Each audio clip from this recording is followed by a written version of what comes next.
and I left. I didn't put in 2 weeks. I literally just picked up Oh, and walked out of the door. And I walked outside to my 745 BMW, and I asked myself, and I asked God, where we going from here? Because I got to pay that note in 30 days. And I didn't have an answer.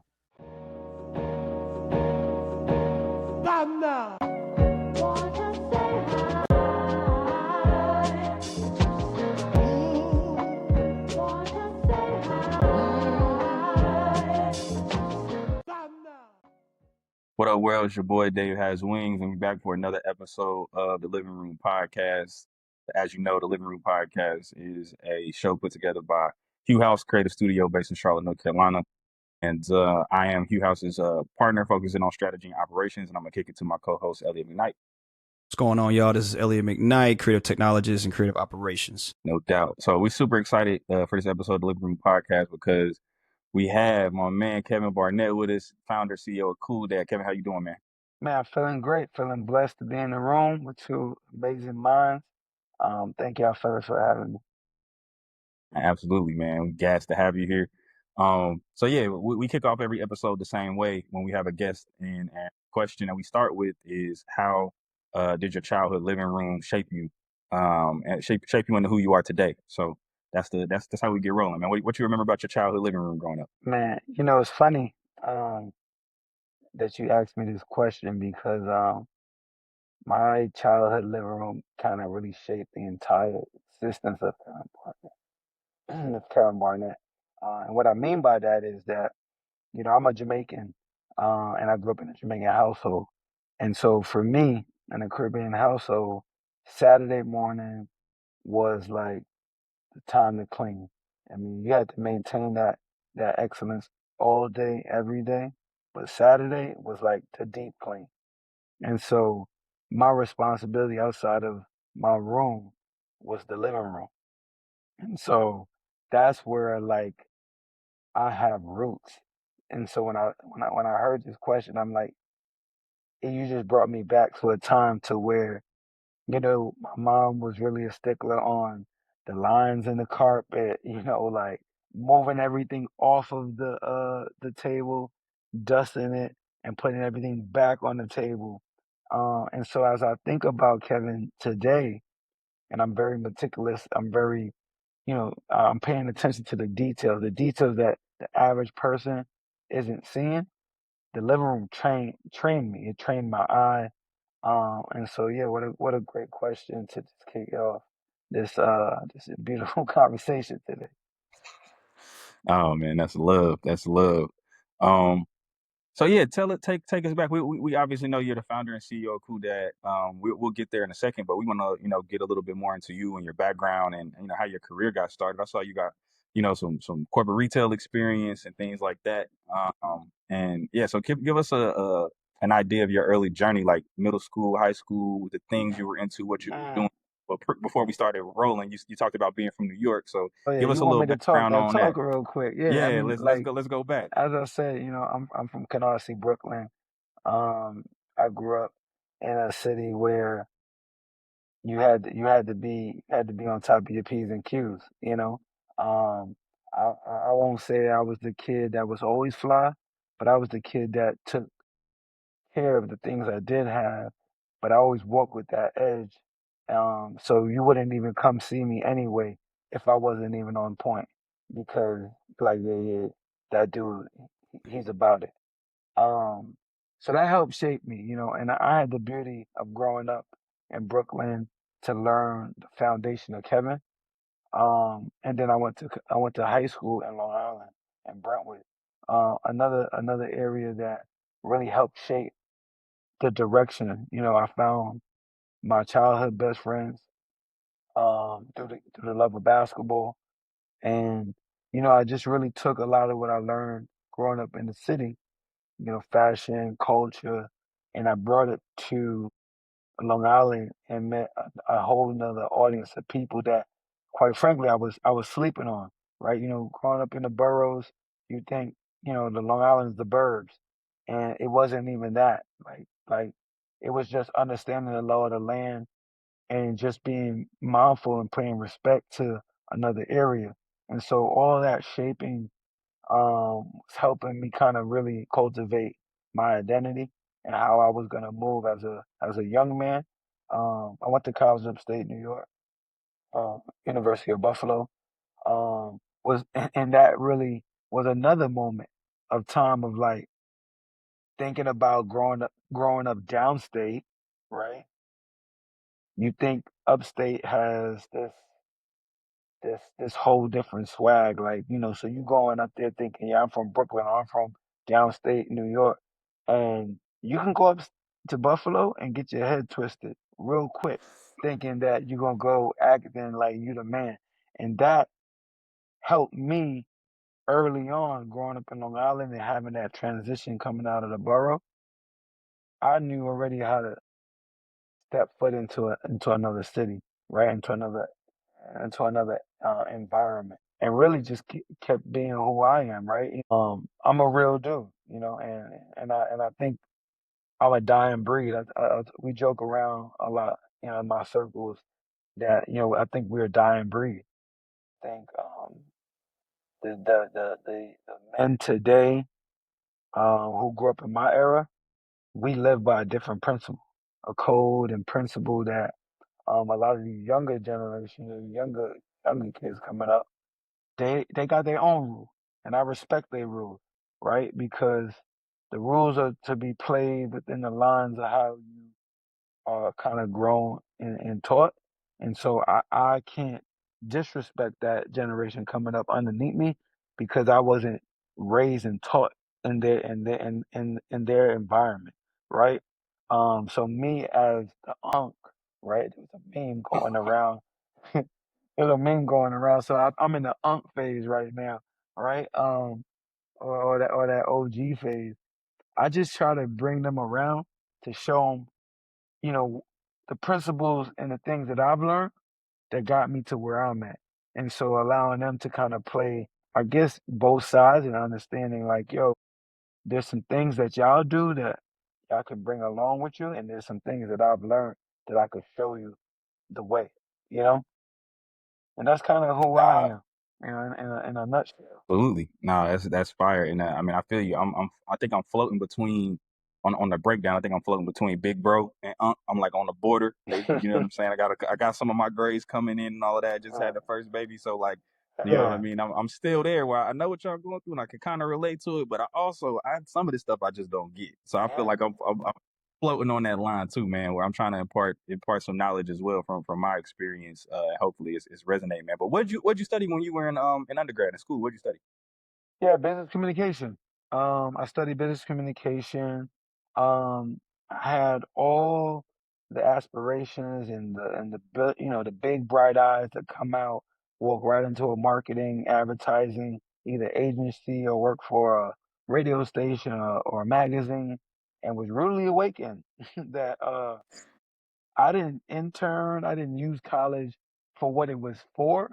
I went to school. I finished in 4 years. I had a good GPA, but I didn't do any of the extracurricular things. Like I was the dude, just like I ain't got time for that. When I really had the time, so I taught that taught me a lesson that I continuously now teach to either my nephews, my nieces, or just the youth coming up under me. Like when you go to college, I need you to go see your counselor the first week.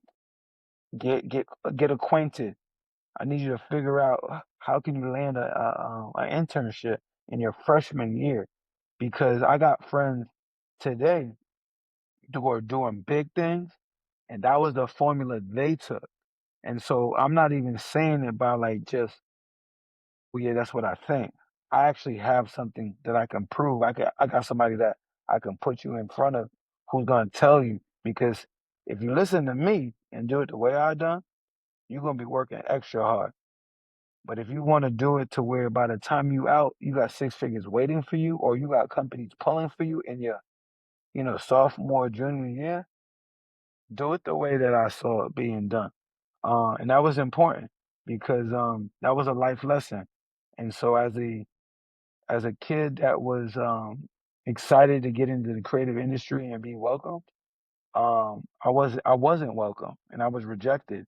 And it wasn't because I didn't have the skill set. It's because back then you really had to have it on paper, right? And people were looking for that at that time. You know, I graduated in '05, right? The climate wasn't where we're at today, where you had social, influences and things like that, where people could look in your resume just on your Instagram.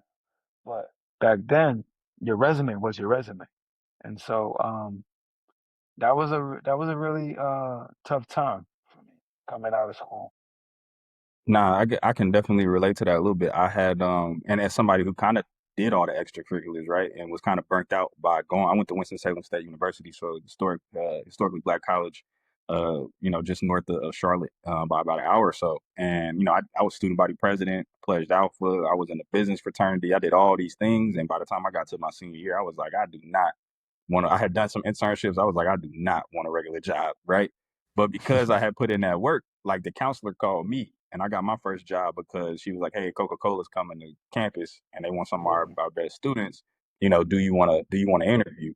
And I can relate to just not necessarily like again getting there, but also the rejection that I experienced. I feel like was just slightly different because of my mindset, right? Like because I was looking to do things a little bit differently, like it kind of the space itself kind of drained me, and it had me looking at other opportunities, and that's when I eventually kind of launched out and jumped into the word of retail. But E, what was your experience like from like a school perspective and getting into the workforce though? Yeah, I mean, I think that I'm leaning more towards like, Kevin's experience because I went to school, did my thing, but there was I don't think that I realized how quick that time was gonna go, and I had my eyes set on, Bruh. I think I had my eyes set on just, my own dreams. I was really interested in music at the time. And just like the arts and the creative world as well too. So I was like, man, I'm just gonna make it happen. You know what I'm saying? My own. I think I had this really young bravado, almost like naivete that I was coming in with, like, and I just thought like I can make it happen. I think I was just in that mindset where I think I made a little bit harder on myself. Where now when I look back and I can see it hindsight 2020, I should have just done some of those things a little bit more, tapped in with a couple more people, because there was even certain situations where I may have had a conversation with somebody like, that's cool. Let me try this. When I could have done both, or I could have, made some concessions in that time and start stacking up a little bit more. And I think that during college and like my early 20s, I learned I learned the hard way the concept of trying to get on base versus trying to hit a home run. So I was so concerned with hitting a home run That's my that I man. forgot Mm, to I That's forgot to get on fire. base. uh-huh. I forgot to get on base, and getting on base is not a bad thing. Like they may not look like the move at the time, but you so caught up with trying to compete and do X, Y, and Z, or even trying to because a lot of the music artists or a lot of the people that we looked up to, fashion people, they were our age at that time, right? So you might see somebody on hype beast like, oh, 19-year-old designer doing X, Y, and Z, and you're like, man, how am I not doing that? And you trying to compete on a level and you don't even realize the backstory of how they got there, or the resources that they may have had that you don't have. And so you're comparing apples to oranges in a sense. And yeah, I kind of relate to Kev on that side of the fence, where it's like, man, you know what, I could have leaned in a little bit more to what I had instead of trying to go all the way this Mhm. way. Nah, for sure. And I feel like even now, like when you talk about, because I mean, I came out of college in 13. And even then, in the last, like, call it 10, 12 years, it's still a completely different landscape. Like the last decade, technology and social media has gotten to a point where it's formalized. Like our last guest, his name is Jeff. He worked with us at TWG as well. But now he's like social for Hasnabaydi. And he was like, I remember he kind of recalled like us Mhm. bringing that social media manager structure to TWG, where it was like there was nobody who was managing the posting, like the photographers were Mhm. posting. So Mhm. now he's doing a job that really didn't exist when he got out of Yeah. school. I think he left A&P at like 15 in 2015. So Yeah. 10 years ago, like social media manager wasn't a job. You know what I'm saying? Yeah. And now Yeah. it's a thing. I mean, that's How you crazy. go for No, it? I was just saying that's crazy. And just how, we're starting to connect the dots and think and I got young kids, and I know I'm probably jumping out of sequence, but I just think I'm so engulfed in the conversation, and I'm just thinking about how technology could be a blessing, and like how it created someone that have a job position that wasn't never there, or it could be something that is a distraction.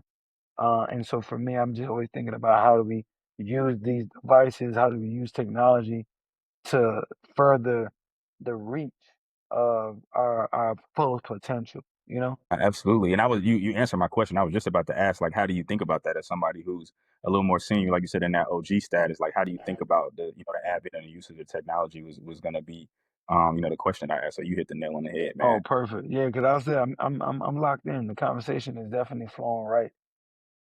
And just to add a little back in closing that out, you know, we got to really think about by the time, and I'm 42, by the time I'm 60, so in the next 20 years, the world's gonna look different, and this ain't that Y2K conversation, because I remember in '99 we thought it was over, like, like I'm not talking about that. I'm just talking about like realistically, we see how fast AI is moving. We see jobs being, diminished, right, by AI, but you still need people to kind of on the back end work the AI.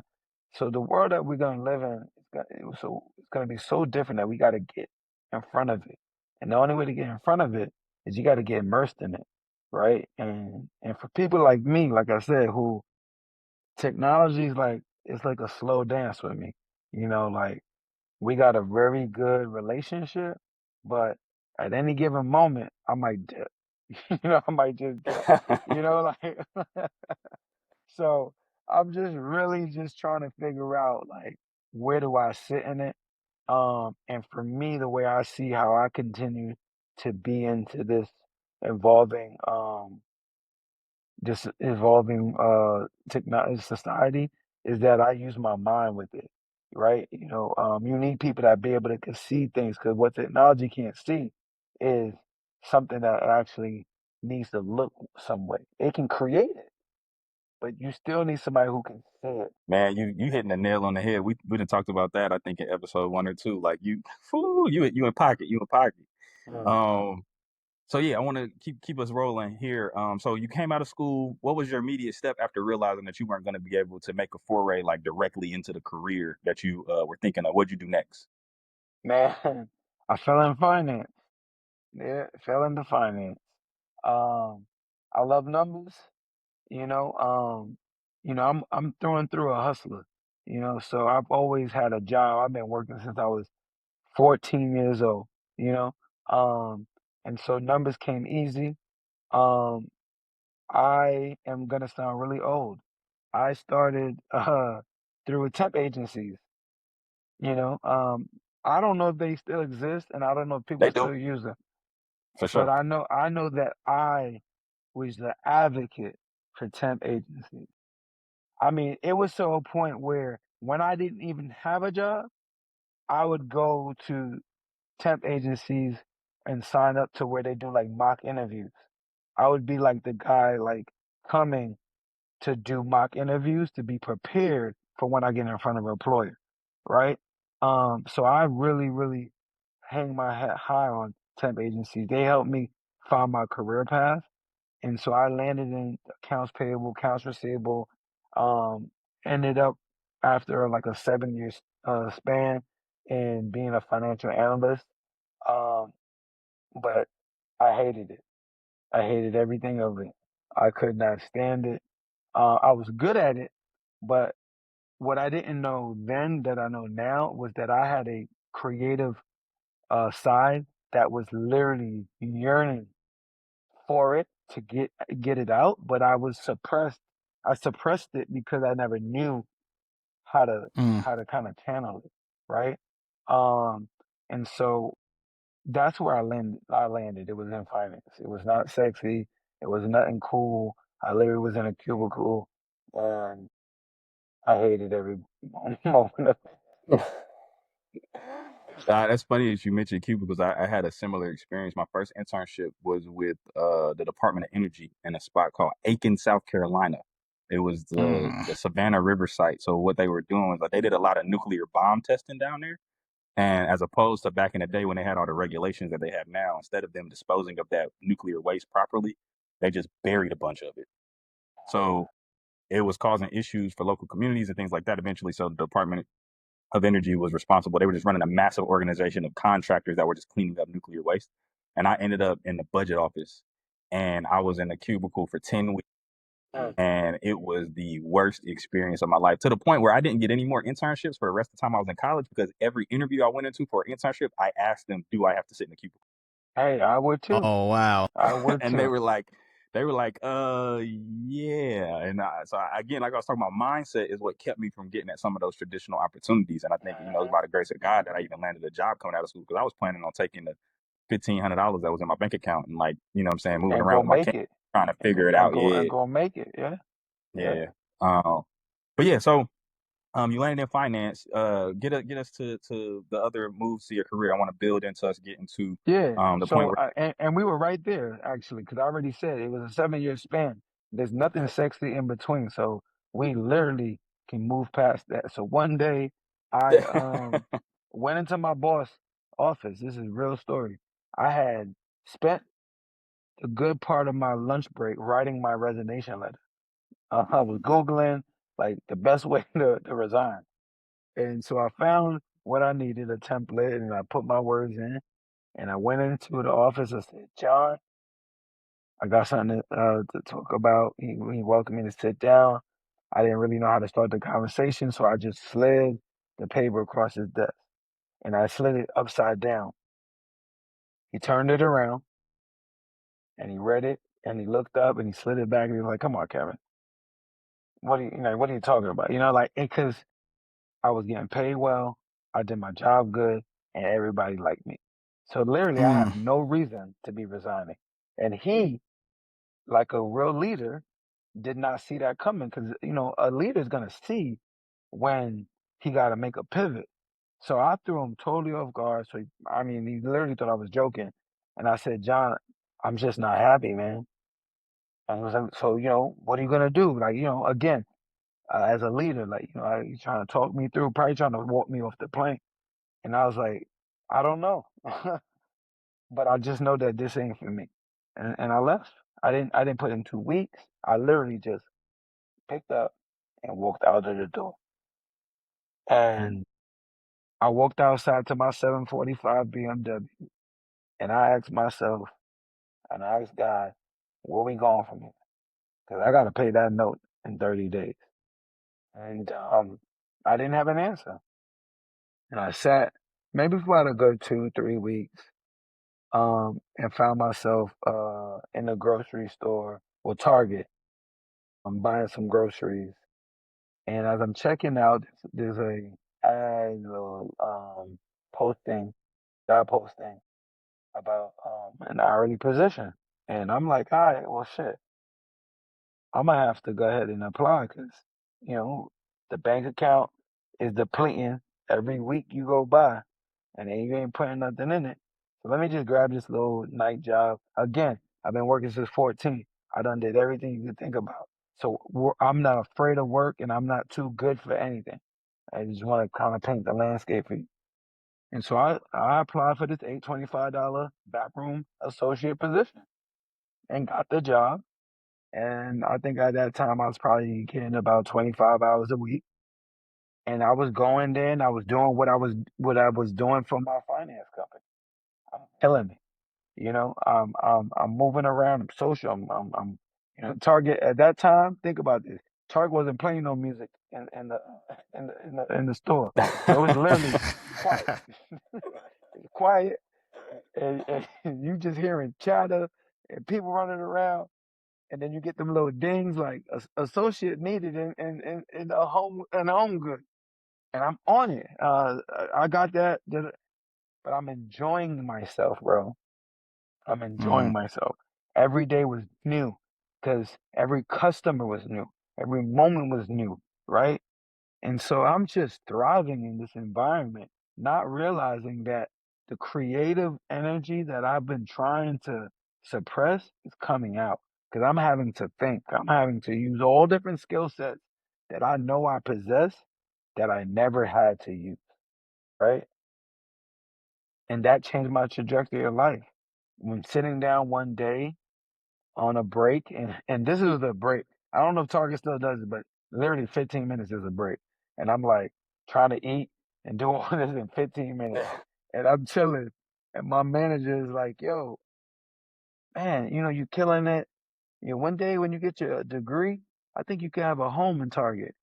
And I stopped and I looked at him and I was like, I got my degree. I got a degree. What? Like, wait, what are you talking about? Like nobody asked me. It wasn't even on the application. It was like literally apply for backroom associate, get hired. I think it was a seasonal position. That's why the degree Oh, question okay, got wasn't you. there. It was Mm. during the holiday time. And they were, usually during the holiday time, like in Target, Walmart, these fast, big chain retailers, they look for additional help because they're getting they're getting floor sets and big shipments, so they just need bodies. And so I killed it and got extended and offered as a backroom associate. That was what happened. I was just trying to think about why the whole degree thing never happened. But anyway, my man was like, "You got a degree?" I said, "Yeah, sure do. A BA in business communication. Fast tracked me into a management position. Literally, like probably the next day, I'm interviewing for a manager backroom manager position, and that jump started my whole trajectory in retail." Nah, man, that's again just alignment and stories. It's so crazy because I too I start again my first job was at Coca-Cola. I did a year and a half, very similar experience. They were like, "Yo, you are a different kid than what you walked in the interview, right? Like you're not the Mm. kid we gave the signing bonus to." But you know what I'm saying, gay. I was like, I was literally dying in that cubicle. Like it was just not the spot for me. And so I gave them my resignation. Before I gave them my resignation, actually, I was doing double duty because I started at Zoomies. I did the same thing. I went from 50. I had a different transition because I was making like 53 at Coke, and then I went to making like 790 at Zoomies or something like that. And I was doing both, but it was the same thing, Hmm. seasonal retail position. I came in like October. My girlfriend at the time, like she was working in the mall at DTLR. Her manager connected us with the manager at Zoom. Like, yo, my boyfriend needs a job. Da da da. So I did double duty. I would like get off at 5 o'clock, and then I would like change my clothes and rush hour traffic, and like put on some Vans and a graphic tee and a hat. You know what I mean? Headed to the mall to close from 6 to, and I I didn't did even that for a give you. couple months. I didn't even give you the double duty. So since you bringing it out loud, I'm like, look, while I was working at Target at 825, I had another job in the kitchen at a bowling alley, and Oh, I would literally work. I start my morning at 4 o'clock at Target because I was on the truck. I was in the back room, Okay, so I'm yeah, yeah. unloading trucks. So my job would end at about 12, 1 o'clock in the afternoon. I would then go to the gym, work out, come home. So let's say it's now about 2:30. Eat, go take a hard nap. Like later, I'll probably be asleep by 3 o'clock. Shower up, I'll be in the bed 3 o'clock. Pop up about 5:30 and go straight to the bowling alley to to work a shift to about 1 a.m. and come home and do it again. Be up by 4. Yeah, man, that's the grind, yo. And I feel grinding. like everybody, honestly, it's the two things. 'Cause again, my first job in high school was Chick-fil-A. So I feel like everybody coming up, when you talk about just principles and learning, I feel like everybody should work food service and retail. Like those should 100%. be two Absolutely. super 100%. essential jobs. They teach you how to treat people, teach you how to interact with people, teach you basic. You can learn a lot of basic business principles But as well at those jobs. But yeah, I love especially early on, yeah. Listen, fast food you retail. Yeah. you sound like me. I tell people all the time, my kids gonna work retail or they gonna work in customer service, put it like that. Yeah, yeah, yeah. And they daddy owns a retail store, and I got them here working. When I say, yo, we going to the shop, they're like, oh man, I gotta go to work, and I got a 7 and a 3-year-old. But I'm like, listen, you gonna have to learn how to interact with people. So why not start now? Yep. Because you don't want to be sitting down 25, years old, and you can't hold a conversation. I need you to walk in the room with that like big energy. Like I own this. because that's half of the battle. People want to just know who you are, but just because of your presence. So I'm trying to teach you that That's real. now. That's real. Yeah, nah, that's even that point about So yeah, how many spots did you work at? oh my bad, bro. No, go Oh, for it, E. Go I was for it, gonna E. say even a last thing on that point is just as y'all was speaking, I was thinking about just clienteling is another part too. It's like part of like basic business principles. Like when you interacting with people, just learning how to get the number from people, how to build up a client list, how to engage with folks. Because even myself personally, my personality, like before I had a job since I was 15 at Finish Line. That was my first gig, and I saw the And power of like just knowing somebody because my mom used to shop there all the time, and so the manager knew my mom, and my mom was like, "Yo, who my son with a job?" Da da da da, and it's like, oh, okay, cool, same thing, seasonal situation, but just learning how to do add-ons, how to talk with people because before I was kind of quiet, relaxed, reserved, da da da da, and that taught me how to push myself outside of my comfort zone. And so it's funny now because when people talk to me, like I may meet you out and you may think I'm an extrovert, but in reality, like when we chilling, it's like, yo, L, you good? You quiet? And I'm like, nah, this is really how I am. I just know how to move in a room and get things done. I just did a trip and um just did a trip. We were out and my girl had peeped, like, he was on the phone, he was rapping, and he was like, she realized that he worked for like On Running. And so he's happened to sit down next to us and we had like a whole full blown conversation. Like, hey man, overheard, da da da da. We had like a full blown conversation. Ended up finding out that he lived in Florida. He was in Miami. He knew Spanish and all these other things. And we just had a full blown conversation and just found these connections. But I didn't know him from a can of paint, bro.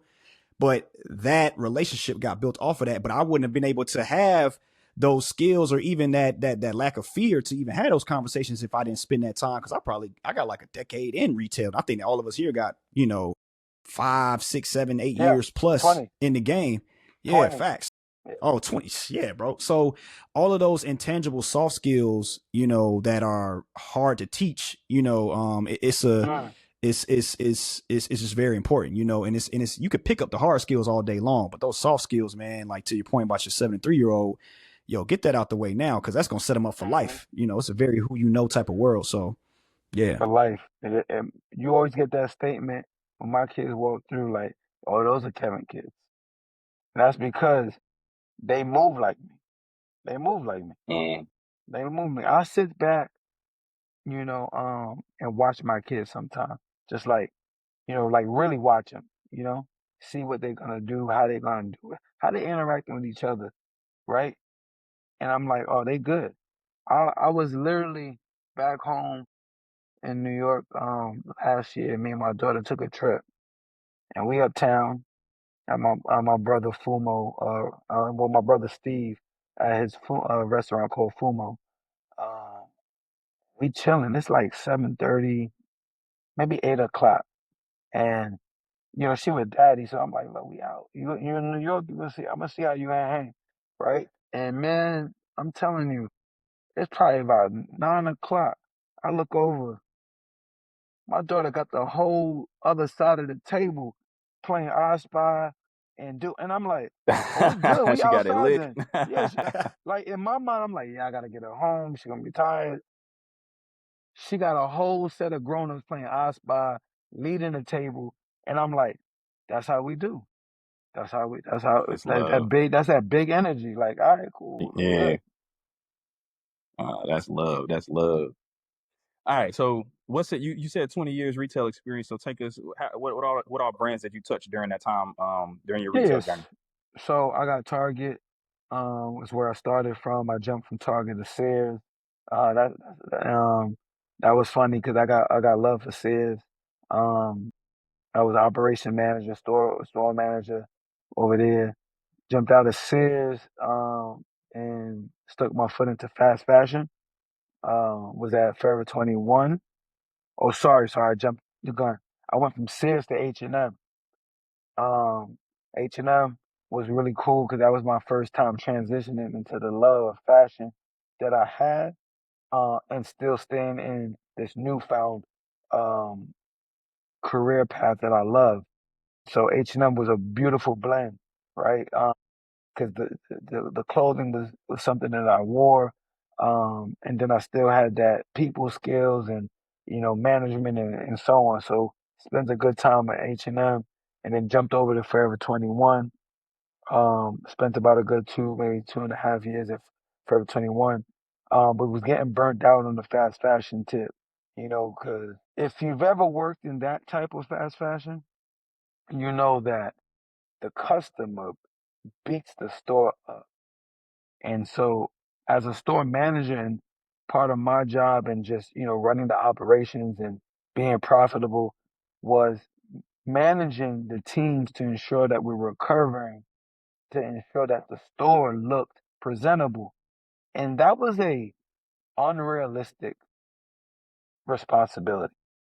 So for any store owners out there or anybody working in those industries, listen to me when I tell you, it's unrealistic to put on your teams that they got to close every night and put the store back into the same way that you want those planograms and those store sets to look like. It's unrealistic. And that's just stress from the top down, all the way from the district manager to the store manager to the people that got to do it. It's just stress. And so when I realized I literally was like, I got to go. And I dipped into contemporary luxury fashion where that was realistic, where the customer treated the clothes and treated the store environment with respect. And that was such a night and day. And that's when I excelled. That's when I excelled.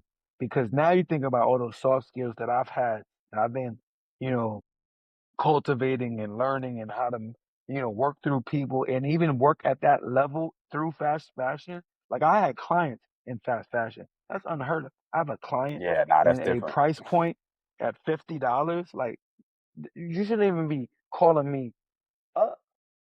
Like you shouldn't even be worrying about me. Just come buy it. You're gonna wash it, it's gonna shrink. But I treated you like a client. So when I got into contemporary luxury, man, I was closing $10,000 sales like they were $100 because I Mm. understood the art of customer service. I understood how to look. When you said something, Elliot, that I was like, man, you took me back. Soft skills. I was teaching my team soft skills. Like when somebody walk in, you need to pay attention down to the socks, the shoe, the watch, like the glasses, the t-shirt. Like you need to be paying attention to what they wearing, the brand, because all of that tells the story about the person. There was always a joke in the room when a client came in, and those clients, they come in like, oh, I don't need no help, I know what I'm here for. They're like, yo, KB, we need you, because that was the ones that I went for. Mm-hmm. Those customers, I love those customers because my challenge was, I'm gonna have you Mm-hmm. begging for me to Mm-hmm. tell you something. You Yeah. think you good today? I got you. And I'll hit you off with something totally off cusp. I'm asking you about something like, man, that's a beautiful watch. What is that? Is that a Juliet, an oyster band? And you like, oh, you're not asking me if I'm here to? No, brother, I don't care if you buy anything. I want to know like where do you cop that watch at? Because I've been in the market and take you totally off your whole. I'm coming Let in that guard here. I, down. I don't want no. Mm-hmm. Yeah, nah, brother. I'm about to bring you in to a whole nother world that you don't even know about. By the time you leave today, you buying these double RLs. You buy. I got you and everything I need you to get. But you taking my number because you wanna hang out with me. You want my IP. And I used to teach my teams like selling is easy because we know you in here to buy something. So I don't gotta sell nothing to you. Because you are gonna buy something without my help or with my help. What I want your business. I want you to call me when you're thinking about taking your wife out to eat, and you're like, man, I need to see what Kevin was going to eat. Like that's so off why we met. Like I met you in a store, and I'm the store manager. I'm not here to tell you where to eat, but you trust me so much that boy, I'm going with you for the ride. Yeah, man, that's one of the interesting things of just like what doesn't exist as much anymore, which is just like the culture of like a shop.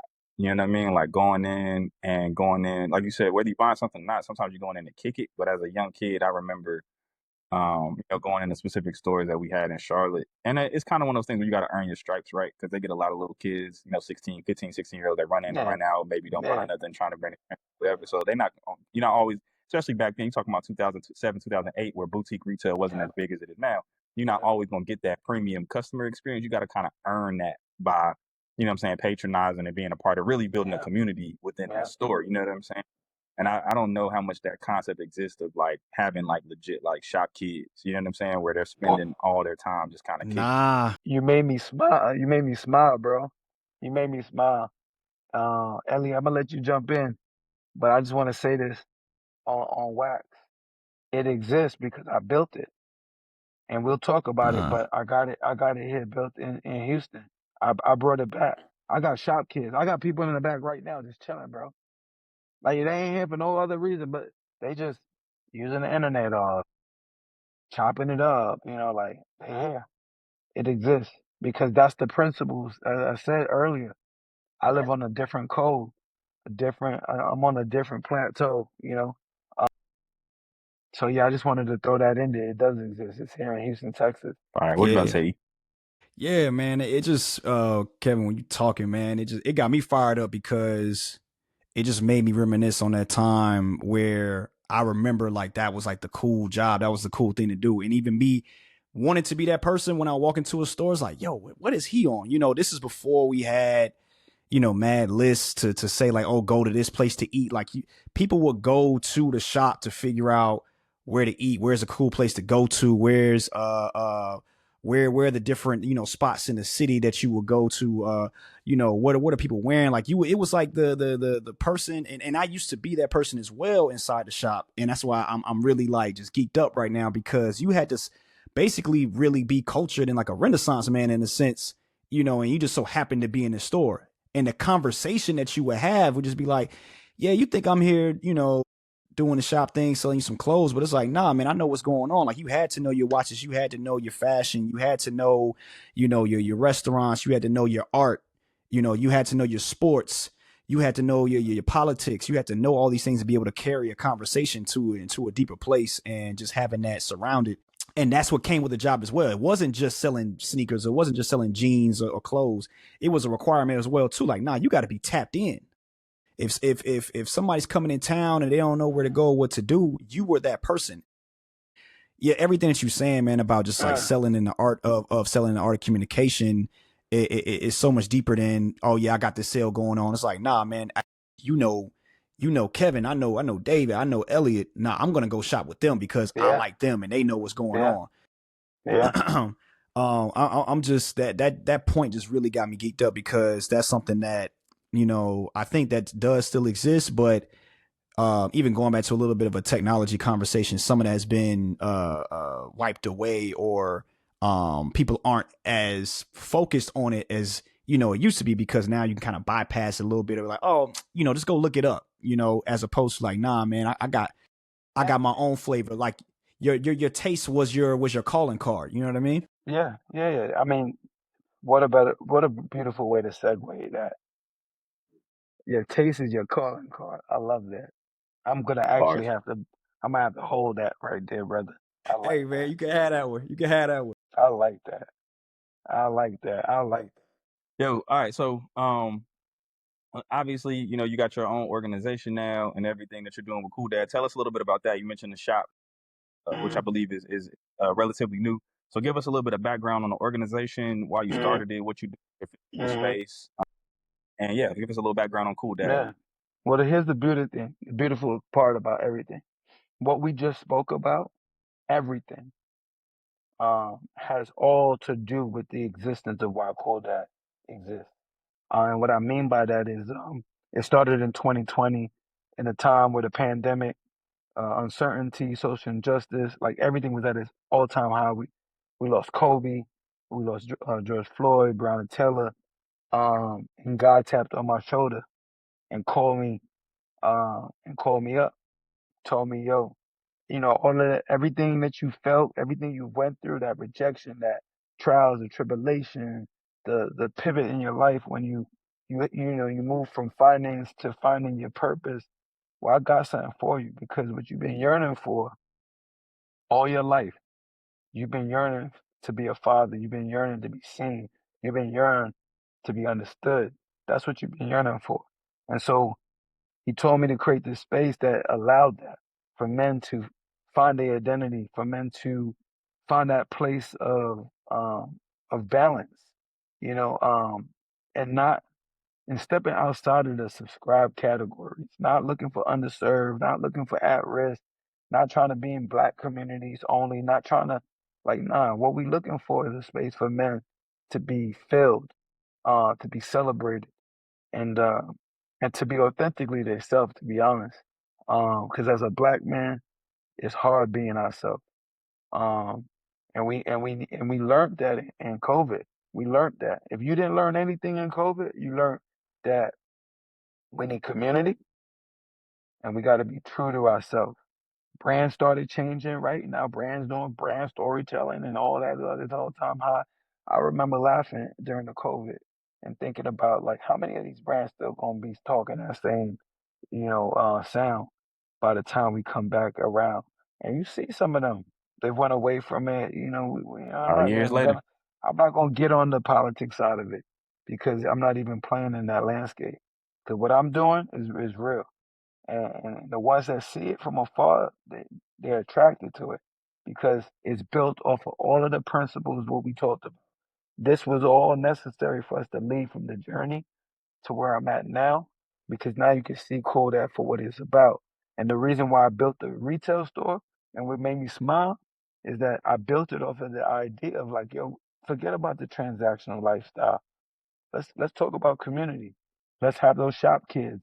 Let let the story be told like, yo, homie met me. I was shooting lifestyle photography. I ain't really have a direction. He gave me the spot. I'm doing content there. Next thing you know, he got me in the room. I'm selling the clothes. I be having dudes sell clothes literally right off the street, bro.